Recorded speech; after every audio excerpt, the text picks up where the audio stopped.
Many of you are probably familiar with Nathaniel Hawthorn's classic, The Scarlet Letter. And you're probably familiar with the fact that it centers around a young lady named Hester who has a child that's conceived through an adulterous affair. And so because of where she lives, the time frame she lives in, there's punishment for this. And her punishment consists of spending time in jail and having to stand on the scaffold in town square for 3 hours with the purpose of public humiliation.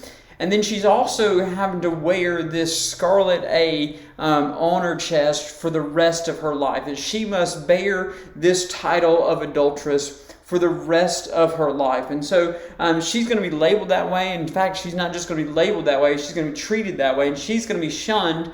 Both her and her daughter are going to be shunned by the rest of the town. That folks aren't going to have anything to do with them. They're going to avoid them at all costs. And however, through all of that punishment, they try to get her to name who it is that she had an affair with. And so she is protecting him, and she won't give up the name of the person. And so you only know it because you know the backstory, but you don't know it through her. She never tells the name, at least not initially, of who it was that was the father of her child. And so she has to suffer all of these consequences from her affair, from her infidelity. And initially it looks like that he kind of gets off scot-free. But as the movie and the book unfolds, we find out that just because the other people don't know his name doesn't mean that he escapes the consequences and the danger of the affair. In fact, while she is suffering externally and physically, he's suffering physically and internally. He is eat up with tragedy. He's eat up with remorse. He's eat up with guilty conscience. And his health really starts to decline. And they have reason to suspect that the reason it's declining is because of unconfessed sin. And so he finally gets to the point of death, and he climbs up on the scaffold where Hester was punished years earlier, and he dies there in front of everybody after having confessed his sin. And in the book, I don't know if any of the movies portray it this way, but in the book, several witnesses who saw him die say that they saw a mark, a stigma, if you will, or a stigmata, if you will, of Scarlet A in the exact same place that Hester had worn hers. So that even though she was forced to wear it on the outside, he was wearing the same torment on the inside of himself. And so while Hawthorn looks in this work of fiction, he really does spin this as kind of this romantic situation where these two people are in love and they just can't be together. And but even though aside from that, there is some truth in what Hawthorn presents in this book, in this classic novel. And the truth is simply this, that regardless of how you justify it, adultery is never going to live up to the fairy tale that it presents itself to be. It always presents itself as something beautiful and something great and something that's going to have no consequences whatsoever. But it's never going to live up to the fairy tale that it presents itself to be. And that's true of premarital adultery, adultery of being with someone before you're married, or extramarital adultery, which is adultery while you are married to someone else. And so both those are adultery because they fall outside the bounds and definition of what God prescribes for marriage and what God prescribes for physical intimacy. And so we're going to look this morning and see the dangers of this relationship. We're going to see the dangers of this scarlet letter, and we're going to find out that it goes far beyond just a scarlet letter that you would wear on the outside. And so we're going to look at chapter 5 of Proverbs this morning, sprinkling a little bit of chapter 7. We're going to start in verse 1 of chapter 5. We're going to read down through verse 14. Skip down to 18, then skip down to 21. And so we're going to read through that this morning. But the message of this is clear, that adultery always presents itself one way, but it ends up very differently. And I know that you may be sitting there right now, and you may be watching this, or you may be watching it later, and you may be thinking, this has nothing to do with me. I'm not worried about this. This is not something I'm concerned about. I'm not worried that I'm tempted in this way or shape or form. And I got to be honest with you, there are a lot of people who find themselves on the other end of an affair on the other end of adultery who thought the same way. In fact, I would say that the vast majority of people who find themselves in that situation are thinking just like many of you are right now. That this is not something I need to worry about. This is not a concern for me. That I'm happy, that I'm content, that I don't have to worry about this at all. And so I got to tell you this morning, and the reason that we're going to focus on this is because it's part of God's inspired word, and it goes with just the text that we're working through at the time. But man, this has to be something so relevant in our culture today because, man, this is hitting so many people, even within the church. This is hitting so many people, even in church leadership. And so don't be so quick to dismiss this subject without heeding the warnings and the ways to defend against it. So with that, let's go ahead and start in our text, and we're going to read Proverbs chapter 5, like I said, and we're going to start in verse 1 and read down through verse 14. And so Proverbs 5, verse 1 says, "My son, pay attention to my wisdom and listen closely to my understandings, so that you may maintain discretion and your lips safeguard knowledge. Through the lips of a forbidden woman drip honey, and her words are smoother than oil. In the end, she is as bitter as wormwood and as sharp as a double-edged sword. Her feet go down to death, and her steps head straight for Sheol. She doesn't consider the path of life, and she doesn't know that her ways are unstable. So now, my son, listen to me, and don't turn away from the words of my mouth. Keep your way far from her. Do not go near the door of her house. Otherwise, you will give away or give up your vitality to others and your years to someone cruel.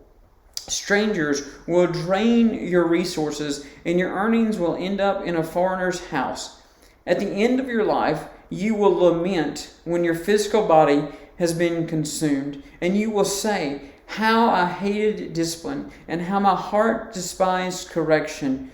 I did not obey my teachers, or listen closely to my mentors.'" In verse 14, "I am on the verge of complete ruin before the entire community." And we're going to skip down to verse 18. Not that the rest isn't important, but just for time's sake. Verse 18, it says, "Let your fountain be blessed, and take pleasure in the wife of your youth." And we want to skip down one more time to verse 21, just because we're going to hit on it in the sermon today. In verse 21, it says, "For a man's ways are before the Lord's eyes, and he considers all his paths."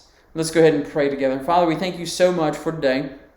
We thank you for this time that we have together, God. We thank you for texts like this who find us in different places, God. For some of us, this text is going to find us in need of repentance, in need of confession, in need of rebuilding and restoring. God, for some of us, this text is going to find us in need of a warning. And it's going to be kind of a red blinking light that we just need to put the brakes on some things going on in our life. And God, for some of us, maybe it's not a red blinking light. For some of us, it's just a yellow light that's blinking, a caution light. God, we just need to be aware of what's out there. And we just need to be aware of what is around us and what's surrounding us. And so we just need to be on our guard and ready to guard our hearts like we talked about last week. And so, Father, I'm praying that wherever we're at, in whatever situation we are in this morning, God, that you will speak through your text as you promised to do. God, that you will speak to our hearts and you will prepare us for whatever it is that you're going to use this passage to teach us this morning, Father. And God, it's not a subject that we want to talk about a lot. It's not a subject that we like to discuss. And in fact, it's one of those topics that often is so quickly brushed under the rug that we sometimes forget that it's even an idea or it's even a possibility for any of us. And so, God, I pray this morning that you speak to us. And I pray that we are open and that we will listen, God, some of us to your correction, some of us to your instructions, but all of us to your warnings and to the desires of our heart. Father, in Christ's name we pray. Amen. So several years ago, my wife was doing her Black Friday recon work. And for you guys that know my wife, she loves Black Friday shopping, and she kind of does this whole like preparing the mission. She gets the sales papers and all that. And as she was doing her recon work, she pointed out an item that was a really, really good deal. I mean, it was like almost less than half of the normal cost of it. And she mentioned that this was something that she kind of would be interested in. And so I, being the good husband that I'm not often, but somewhat try to be, I took mental note of that. And I was like, okay, so this is something she's looking at, and so something she may want for Christmas. And so I decided that I was just going to make this mental note of it. So when Black Friday came, my wife set out on her mission at like dark 400 or whatever hour this mission starts, and I do the safe thing. I stay at home with the kids. All right, she can go battle the crazies at whatever time the store's open and all that, and I'm just going to stay at home with the kids. But this Black Friday, we like I said, several years ago, we only had one little one at the house at the time, and so she set off on her mission, and I had my own little secret mission that I was planning kind of in the background. You see, I was going to let her get up and fight the crowds, and my plan was that I was just going to wait until about lunchtime, because I figured around lunchtime the crowds had died down a little bit. The craziness that you see on TV and the craziness that all the people rushing in the stores wouldn't be as bad around lunchtime. So I decided around lunchtime I was going to pack up the little one, and we were going to set off to one store to go look for this one item that was such a great deal, and I was going to be like husband of the year forever because of this. All right, so this was my mission, this was my plan, and so that's what I did. Around lunchtime, I got ready, and I got our daughter ready, and I put her in the car seat, and we set off to the store. We were going to this one store, and we were going to be it's going to be so quick, man. We were just going to get in there, do our mission, and get out and get home, and all that before my wife ever knew anything was going to happen. And so we got to the store, and I found the item that I was looking for, and I was like, yes, this is a success. This is awesome. The only problem was that when I found the item that I was looking for, that my wife had pointed out in the sales papers, it wasn't for the price that was mentioned in the sales papers. It was marked as the original price. And so I was like, wait, this isn't right. Like this, in fact, I even had the sales paper with me. And so I'm looking at the item, I'm looking at the item on the shelf, and I'm looking at the sales paper. I'm like, that's the exact same thing. Like, that's what I want, but I want it for this price. And so it took me about 30 minutes of walking around the store carrying the carrier with my daughter in it. And by the way, people are no nicer to you when you're carrying a baby around in the store than they are any other Black Friday experience. But I carried this around, and it took us about 30 minutes to find somebody to ask about this thing. And so I showed her the article, and I said, ma'am, I'm looking for this particular item. And she said, well, we're sold out of those. And I said, well, no, ma'am, I actually found them. I found them on a shelf back on this other aisle over here. My real question is, the price that's marked on that shelf or on that item there is not what's marked here on the sales paper. And she just kind of laughed at me, and she said, well, that's because we're sold out of those. And I was like, no, you're not sold out of them. You have them. Just I want to know why the price is different. And she literally laughed in my face, and she said, honey, we only had about 10 of those at that particular price. And if you wanted one at that price, you should have been here when we opened, because we honestly sold out of those 10 probably within the first 2 or 3 minutes of our store being open. And so but she would be happy to sell me the same item for the original price that was marked there. If I really wanted the item, I could get it. It was just going to cost me more than I was expecting to pay for, because I was expecting this really good deal, and it wasn't going to happen for me because I didn't see that, because I was living under this delusion that I could get this really great deal without having to get up super early, that I could get the same deal as everybody else without having to fight the crowds or get up early or do all this stuff. And so I was under this delusion that as long as the item was there and it wasn't sold out, meant that I could get it for the same price. And I found out real quickly that that's not the way Black Friday works. I found out real quick that this was a delusion, because just because something is advertised at one price doesn't mean that everything in that store is that price. In fact, that sometimes you're going to get to the store and they're going to pull a bait and switch on you. They're going to advertise one thing,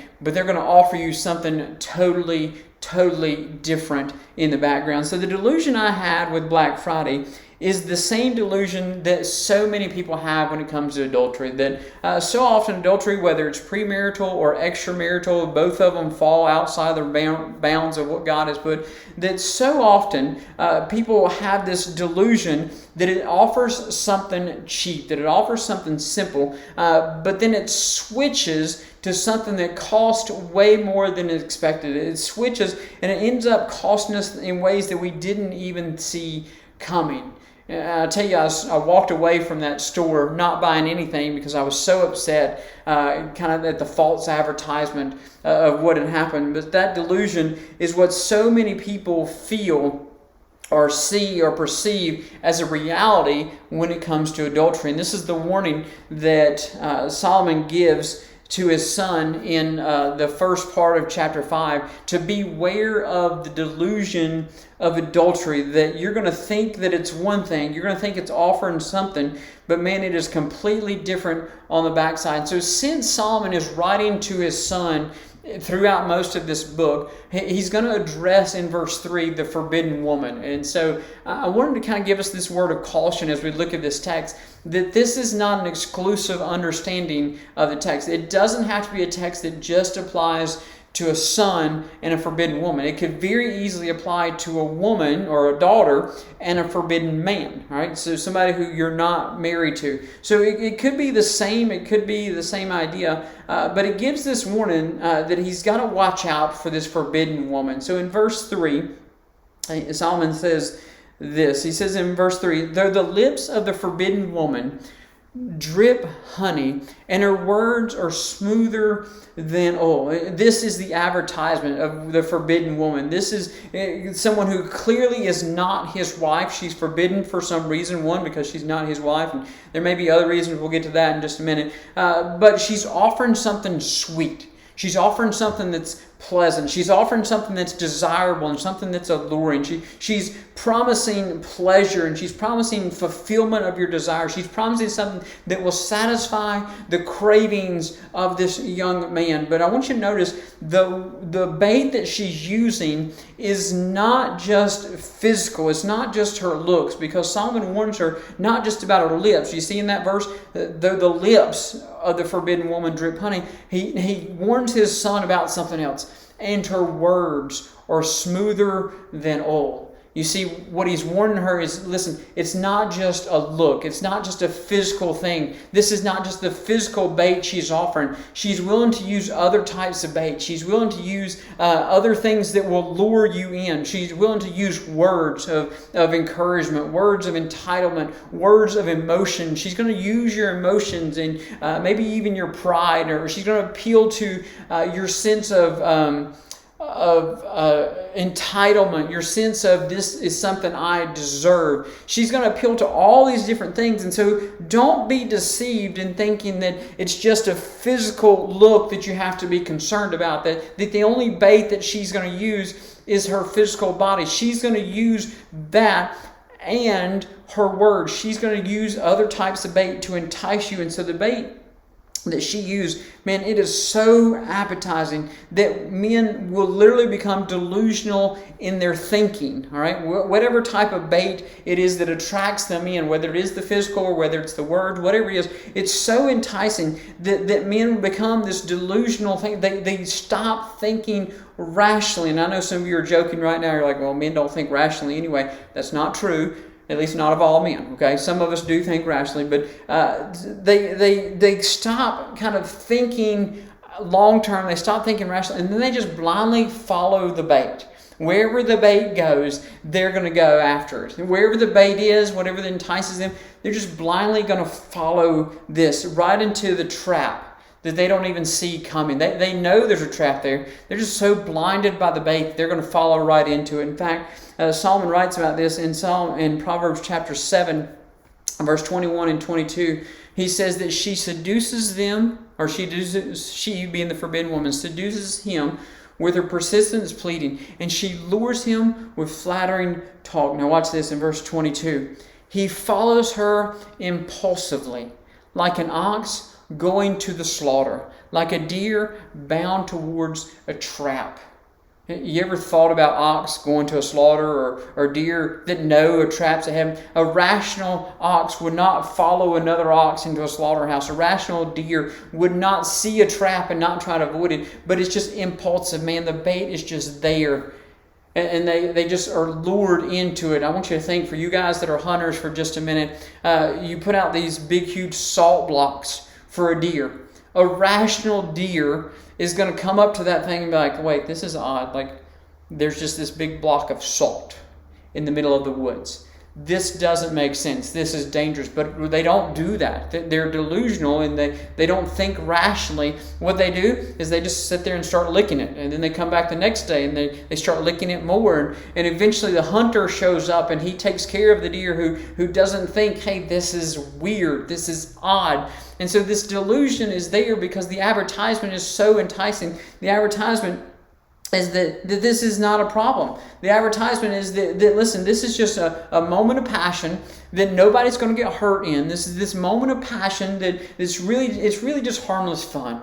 Maybe it even starts with just some harmless flirting or harmless talk, and it's really just harmless fun. Nothing is going to come of this. Like, I can stop this whenever I want to, and then nobody's really going to get hurt with any of this. This is all just harmless, innocent fun. And this is the powerful advertisement. But the problem is, that's not the reality of the world. That's the delusion that people live in, but that's not the reality, even within the context of what he says. And we go back to chapter 5, verse 4, and he says, listen, what she's advertising is just a delusion to you. It's just false advertisement, because chapter 5, verse 4 says, in the end, she's as bitter as wormwood and as sharp as a two-edged sword. I want you to see this contrast here. It says the advertisement is sweet like honey. It is pure, but man, the results are different. The advertisement is sweet like honey, but the results are bitter as wormwood. By the way, wormwood in this Hebrew context is the same word that could be translated as hemlock. All right? It is not only bitter, but it is extremely toxic, extremely deadly. In fact, even adult humans can be killed by ingesting hemlock. They can be killed, they can be killed by ingesting, but they can even suffer from skin irritation just by touching it, or they can suffer from respiratory issues just by inhaling the pollen from it. This is deadly stuff. And so she's advertising something that's sweet and something that's passionate, but she's delivering something that is honestly toxic and dangerous. And then it says her words are smooth, but at the end she's as sharp as a two-edged sword. There's no bigger contrast between something that's smooth like oil and something that is sharp like a sword. And so the smooth oil of her words actually turns into a sharp double-edged sword. And there's really only one purpose for a sharp double-edged sword. It is to wound and to kill. And so what seems like something smooth is really just a hidden attack. It is really with the whole intent of destroying and killing and wounding and maiming the person that's going to take the bait. And so Solomon is making it clear, the warning is so clear, don't fall for the illusion of adultery. Don't believe the false advertisement of this is just harmless fun, or these are just innocent little comments that are said, and don't think that nothing bad is going to come from this. Don't believe the smooth talking lips and the promises of cheap pleasure, because they don't come without a price. You see, the true danger or the true delusion of adultery is that you never see the real dangers coming until it's too late. You see, you're blinded from what is really dangerous to you. And Solomon goes to great lengths over the next section of this passage. He goes over great lengths to make sure that his son knows then these dangers are real, these dangers are true, and these dangers are multifaceted. It means they're going to come at you from so many different directions that if you fall for this forbidden woman, if you give in to this forbidden woman, man, you think your problems are going to go away. It's not. In fact, they're going to multiply, and they're going to come at you from every different direction that you can imagine. So the very first danger that Solomon warns his son about, and the danger that he talks about first, is not so much specific, but it's simply this: you need to know that the dangers that I'm talking about, They are long-term dangers. This is not just a simple little problem that's going to go away quickly. No, these dangers have long-term consequences. The dangers and the effects of the decision of the sin is going to last far longer than the physical act itself. You see, the danger of a one-night stand is that the dangers last much longer than the one night does. The dangers of the pleasure are that they last much longer than the pleasure itself. Verse 9, he starts to list out all these dangers that come with listening to the forbidden woman and the consequences of the adultery. And he warns his son to stay away from him. And in fact, in verse 9 or verse 8, he's really warning him, don't go near her. And he says, otherwise, if you do go near her, if you do give in to her, otherwise you will give up your vitality to others and your years to someone cruel. Did you see what he said there? Years. He doesn't say months. He doesn't say minutes. He doesn't say moments. He doesn't even say weeks. He says years. In fact, that word can be translated not just as years, but as a lifetime.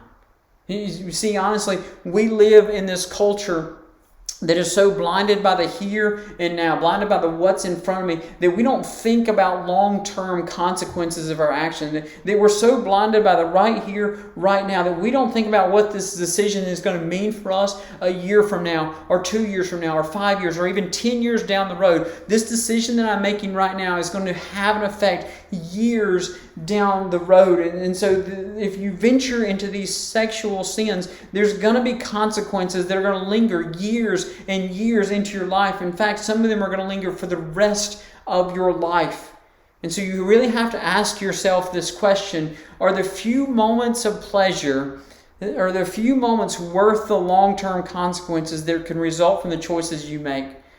Because Solomon makes it clear that there are dangers and they're going to come after you, and the dangers are real. And once those dangers happen, it's not a few minutes. It's not a few moments. It is years of your life that you're never going to get back. It is years of your life that these effects are going to have. It's years of your life that you're going to have to deal with these consequences and these dangers, and probably even for the rest of your life. And so you have to ask yourself that question: are these moments of pleasure worth the years of consequences, the years of danger that are going to come as a result of this little decision, of this harmless fun, of this innocent thing that's happening over here? Am I really prepared 5 years from now to still be answering for what I did in this moment? D.A. Garrett, in commenting about this passage, he once wrote this. He said, "The man who indulges himself in sexual sins will pay the price 100 times over. He will pay the price both in personal degeneration and financial depletion." You see, that's the second warning that Solomon gives to his son here. That's the second warning of the danger that Solomon tells his son results from adultery. That if you, son, take the bait of the forbidden woman, it will cost you financially. This will be a financial setback for you that you probably will never fully recover from. In fact, he goes on in verse 10 and he says it this way. He says, "Strangers will drain your resources and your earnings will end up in a foreigner's house." Now, the foreigner's house could be a couple different things. The foreigner's house could be the husband of the forbidden woman who seeks kind of restitution for what you've done. It could be the father of the forbidden woman, if she's not married, who seeks restitution for what you have done with his daughter. And honestly, in this context, could be a pagan priest who is going to charge you for the services of a pagan temple prostitute. And so you're going to have to pay that fine. Either way, the reality is this: that the money that you worked hard for, the money that you strived for and you earned, it's no longer yours. It belongs to somebody else. Your earnings, your income, they're going to be spent on somebody else. And that's true in Solomon's day, but it's just as true today as it was back then. In fact, I want you to think, how many people do you know, or maybe you or somebody you know, how many people are financially struggling because of decisions they made? Even in these decisions, how much money is spent on alimony? How much money is spent in child support? How much money is spent on lawyer fees and court costs? And I know infidelity and adultery are not the only reasons that you would have to pay those things, I know, but it is one of the results of it, that folks have to pay those things because of the choices they made, because they stepped over the lines, because they physically stepped over the boundaries that God put. And so how much of that will they never see again? In fact, to take it a different step, a couple that stayed together was just trying to help other couples kind of see the devastation that an adulterous situation would cause. And so they went back and they started adding up financially what it cost them. And so this is a couple that decided to stay together.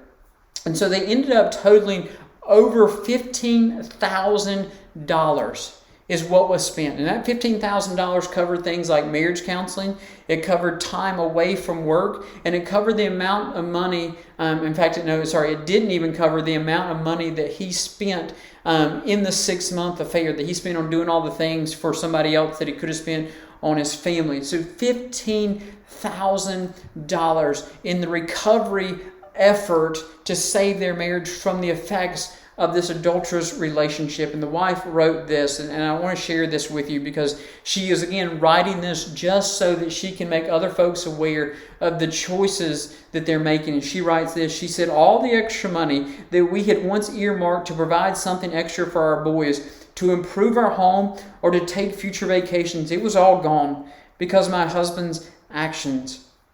Our kids won't have the memories of really great family vacations as they grow up. They will likely not go to Disney World during their childhood. You see, we were once in a position to provide these things, but these selfish acts of my husband didn't just rob him, didn't just rob me, but it took all of this away from our family." You see, the moment that you step over the line is the moment you literally become a sin to your slave. It is the moment that you work and you toil and you do all this stuff, but somebody else gets the profit from your labors. That somebody else benefits from what you're doing. It's the moment that you give your earnings willfully and for this moment of gratification, this moment of pleasure, and you willingly say, "I'm going to give up everything I'm earning, or part of everything I'm earning from now on." That nobody wants to give up money that you work hard for, and yet you're so willing to do it for these few moments of pleasure. You see, when you step over the line, you are the slave to sin because your earnings go to someone else. Adultery will drain your resources that you've stored up in the past, but it'll also deplete your earnings that you're going to make in the future. There's a very real financial danger that comes with an adulterous relationship. You see, but infidelity doesn't just take a toll on someone's finances. It takes a toll on them physically as well. There's a physical danger with adultery that Solomon talks about with his son. And he does this very quickly in verse 11 of the text. He says in verse 11, "At the end of your life, you will lament when your physical body has been consumed." One of the amazing things about the Bible was that it was written thousands of years ago. And yet you can find stuff in the Bible that is even more relevant today than it was when it was originally written. I want you to think about that for a moment. That when Solomon wrote about the physical body of an adulteress being consumed, people were not dying of AIDS or other STDs like they are today. There wasn't an epidemic of AIDS like there was in the 80s and 90s. There wasn't an outbreak of STDs going on. They didn't have knowledge of those kind of things.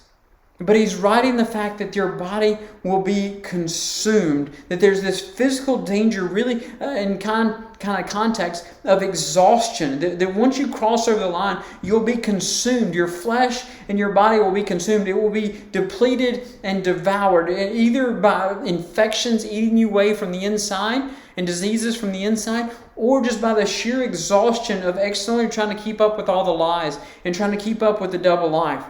There's an old saying that doesn't necessarily, it can fit a lot of different contexts, but the old saying that I was taught when I was a kid was, you know what happens when a man burns a candle at both ends?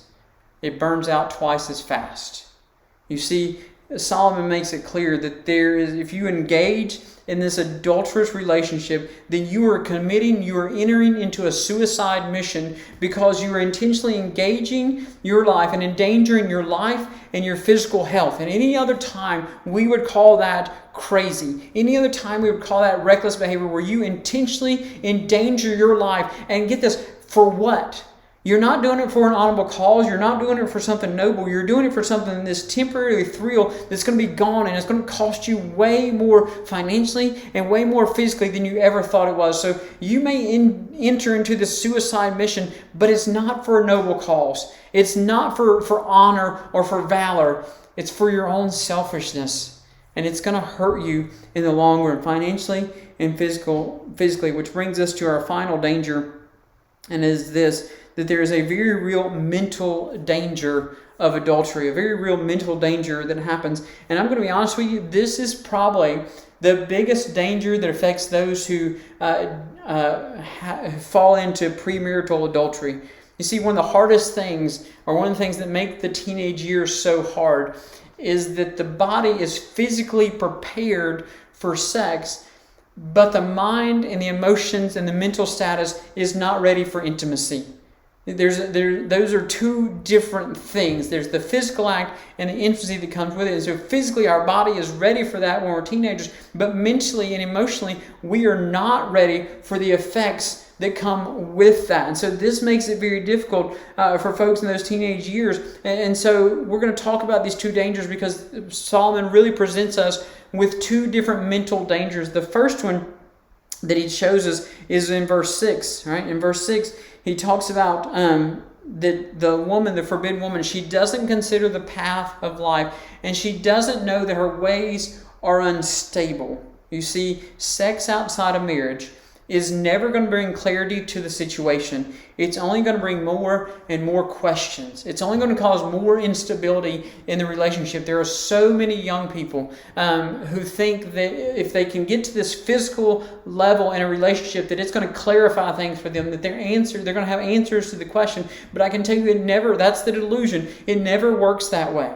I can tell you, I've talked with lots of teenagers that come to this point and they realize that, man, because they acted that way, because they involved themselves physically with someone they shouldn't have been involved physically with, man, they have so many more questions, and there's so much more confusion about their relationship, and it's so unstable than it was it's less stable than it was before. You see, for those who aren't married and they're dealing with premarital adultery, the questions really kind of come like this of, does this person really love me, or do they just love what I'm doing for them?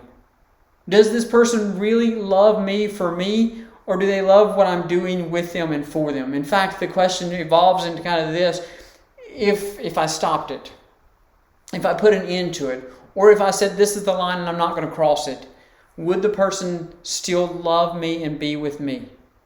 You see, those are the insecurities, those are the instabilities that come because of the affair that happened, because of the adulterous situation. It never brings clarity. It always brings instability and more questions. For those who are married, the questions really have to do with the instability of trying to cover up the adulterous relationship. They find themselves trying to come up with lie after lie after lie, and trying to cover their tracks. And mentally, this starts to take a toll on them, because they are consistently worried about someone else finding out. They're constantly questioning themselves. They're constantly questioning what if, and what does my wife know, or what does my husband know. They're constantly questioning of did I delete those texts, and did I take that phone number out of my phone? What if she finds out, or what if he finds out about the trips out of town, or this or that? And so there's all these questions that are constantly surrounding someone's mind, constantly in someone's mind, that honestly there's this source of anxiety that would not be there. And there's this insecurity, this unstable relationship, this unstable state of life that would not be there if we hadn't taken that step over the line in the first place. You see, adulterous relationships always bring question and instability, and they will never, ever bring answers and security into your life.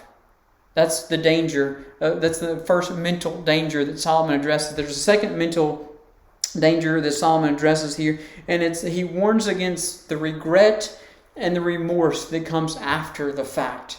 And skip down with me to verse 12 and verse 13. Verse 12, he says, "And you will say, at the end of your life, when everything is done, you will say, how I hated discipline, and how my heart despised correction." Going on down to verse 13, "I didn't obey my teachers or listen closely to my mentors. I didn't incline my ears to," and that's what we talked about last week. I didn't turn my ears so that I was listening to that and I was blocking out everything else. You see, if you do this, if you don't avoid the forbidden woman, then you're going to spend this guy at the rest of his life regretting that decision. At the end of his life, years later, he's going to regret that moment that he didn't walk away, or he didn't end the relationship, or he didn't take a different action. You're going to regret that you listened to her words instead of the voices of wisdom. You're going to regret that you didn't exercise self-control and self-discipline. You're going to regret that you didn't tune out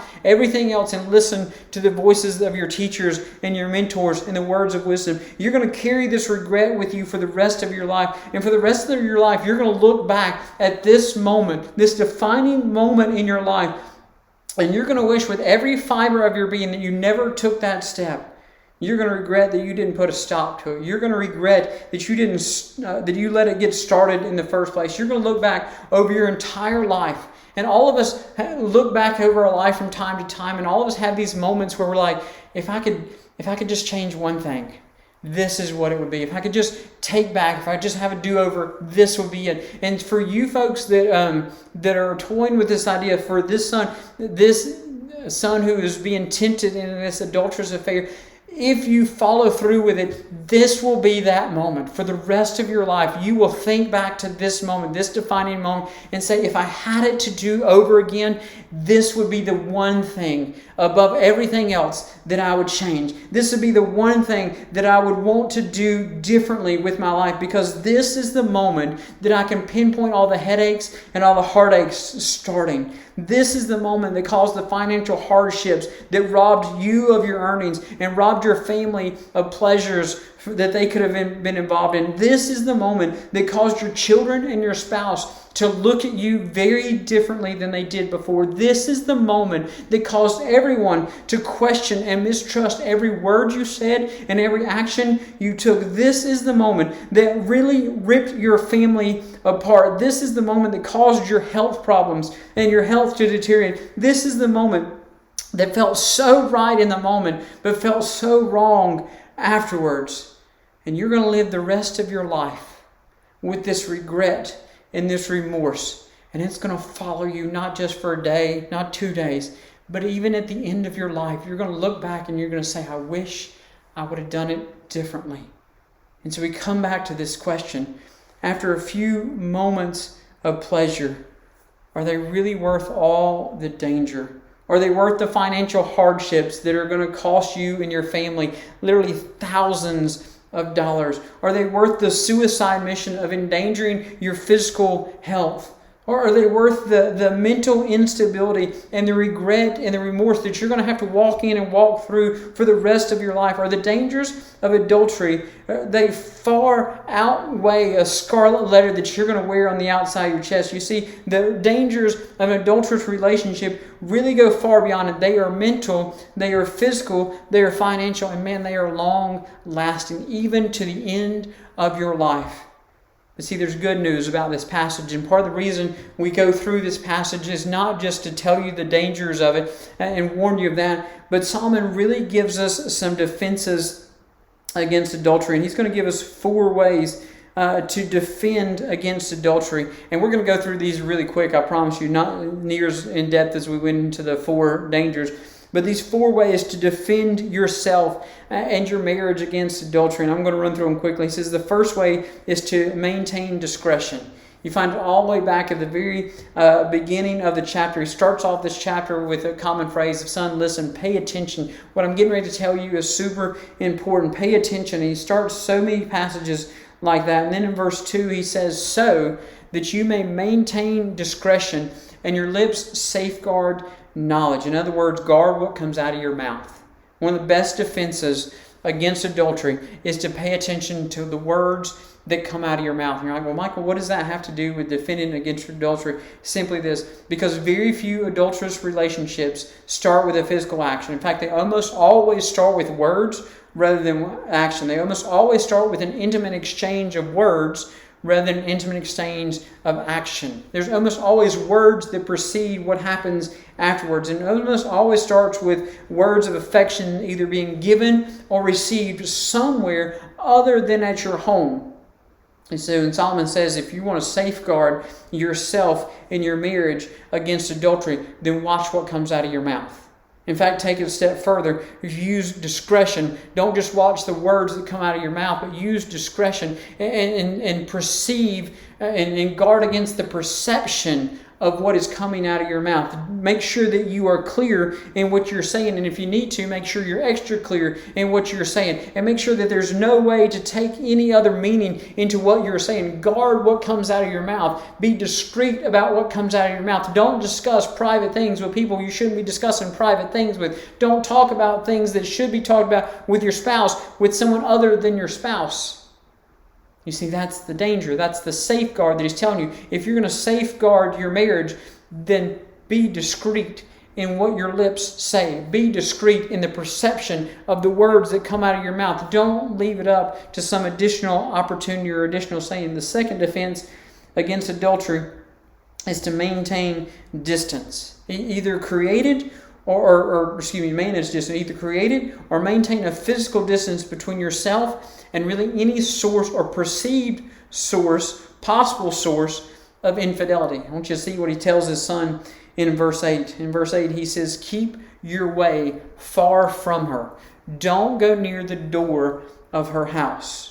You know that she's likely to be at home. Don't let your path cross hers. But if she's going to be at home, then don't be near her house. Avoid her house. If you have to, son, take the long way home. Go around the block rather than coming by the door of her house. And is it convenient? No.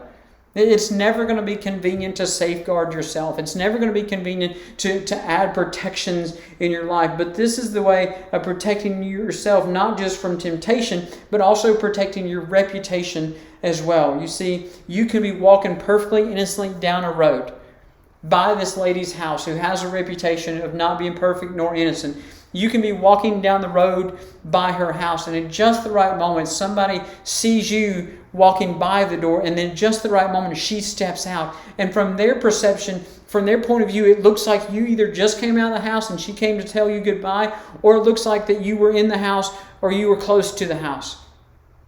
And that's how rumors get started. Rumors start to spread, and rumors become reality for some folks. And all of a sudden, you're accused of all kinds of things that didn't really happen. And I know what you're thinking. Those people should really mind their own business, or those people should keep their mouth shut. And you're right. I'm going to agree with you on both of those. They should mind their own business. They should keep their mouth shut, but they don't.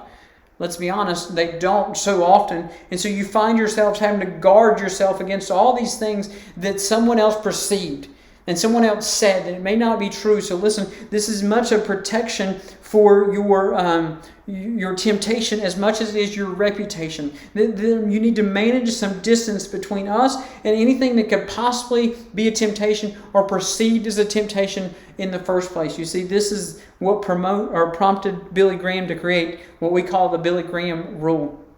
And the Billy Graham rule is simply this, that he himself, nor anyone that works for him, would ever be alone in a room or go out to eat with someone alone of the opposite sex. Did you hear that? So I'll never be alone in a room with someone of the opposite sex, and I'll never go out to eat alone with someone of the opposite sex. And so if Billy Graham was literally on an elevator by himself, the doors opened up and a lady got on the elevator by herself, he would immediately step off, and he'd either go take the stairs or he'd just push the button and wait for the next elevator to show up. Because he wasn't worried about himself giving in temptation as much as he was worried about protecting his reputation of what other people might perceive. And so teenagers and parents of teenagers, listen to me. When you think about the boundaries of your relationships and the boundaries that you set up in dating, I want you to think as much about your reputation as your temptation. Think about guarding your reputation as much as you're guarding yourself from your temptation. Allow teens to manage the distance and protect their reputation, because it is essential for what's going to come after that.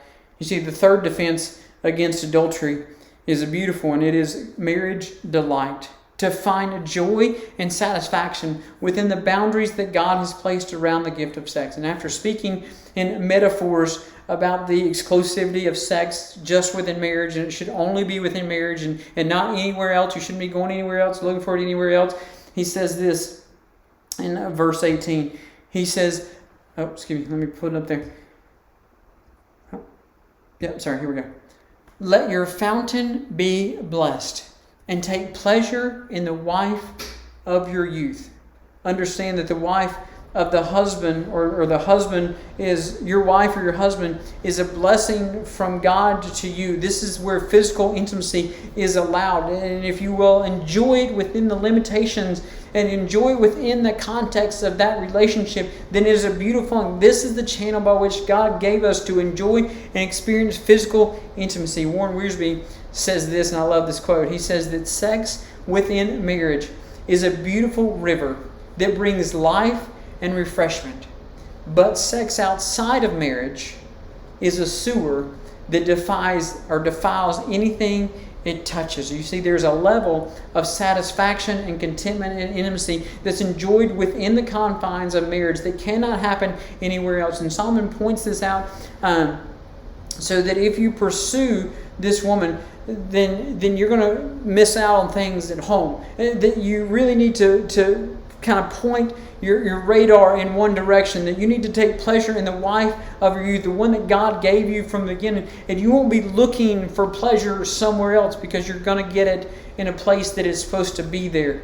One author put it this way, and I love this quote. He says that when a husband and wife are faithful to the Lord and to each other, neither of them will be looking for satisfaction anywhere else. If they love each other and seek to please each other and the Lord, their relationship will be one of deepening joy and satisfaction. They won't have time nor desire to look over the fence and see if the grass is greener on the other side. They won't have the time nor the desire to look over the fence and see if the grass is greener, because they won't be enjoying the design that God put in place. They'll be enjoying what they can get at home, and only at home, versus anywhere else. And there's one last thing that is a protection for us, or a defense for us against adultery. And it comes from advice from my grandmother, of all places. My grandmother always told me, don't be anywhere and don't be doing anything that you'd be ashamed to be doing if Jesus came back in that moment. You see, honestly, that kept me out of a lot of trouble when I was a kid. The fact that the master of my soul, the master of salvation, the creator of all the universe, could discover what I was doing at any moment was enough motivation for me to stay on the right path. And honestly, it should be a great defense. Probably our greatest defense against adultery is the master's discovery. That the master will discover your infidelity, your indiscretions. In fact, he doesn't really discover them, because he knows them from the very beginning. Solomon makes this clear in verse 21. He says, "For a man's ways are before the Lord's eyes, and he considers all his paths." You see, our greatest defense against adultery is that the eyes of God are always on us. In every moment, in every place, in every situation, in every instance, God's eyes are on us. In every place. There is no place you can't go. There's no place too dark that He can't see. There's no place far away that you can't run to. And so you might be able to sneak around and hide things from other people. And you might even get away with a lot from a lot of people. But you're never going to get away from the eyes of God. He sees and He knows. And I want to share with you something from my heart. As heartbreaking as it is for a husband to have to look at his wife and tell about an affair that he had, or for a wife to tell about her husband about a situation, as heartbreaking as it is for two young people who are getting ready to get married to have to tell them about the history that they've had, as heartbreaking as that is, I want you to imagine for just a moment you having to look face to face with the God who loved you enough to die on a cross for you. Imagine looking face to face with the God God who loved you and sacrificed His own Son, and yet you sold out that grace for a cheap satisfaction. Imagine the heartbreak that you're going to feel in that moment when He discovers, in fact, He already knows, about your indiscretions and your infidelities. So I'm going to leave you with this advice, because this is probably our best defense against adultery.